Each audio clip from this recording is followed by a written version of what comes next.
گھر سے نکلتے ہی کبیر دادا نے سب سے پہلے ساحل سمندر والے اڈے کا رخ کیا۔ وہاں سے فارغ ہو کر وہ دوسرے ضروری کام نمٹانے لگا۔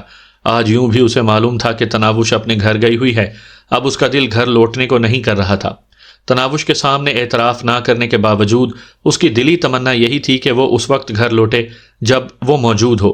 کار کی آواز سنتے ہی وہ بھاگ کر باہر نکلے اور ڈرائنگ روم کے دروازے کی چوکھٹ سے لگ کر بے تابی سے اس کے قریب آنے کا انتظار کرے، اور قریب پہنچتے ہی شکوہ کناہ ہو کہ اتنی دیر کیوں لگا دی۔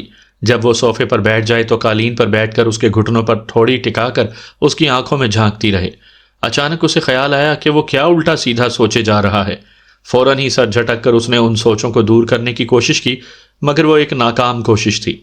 اس کے بالکل عقب میں آنے والی جیپ میں امتیاز اپنے ساتھیوں کو مخاطب تھا۔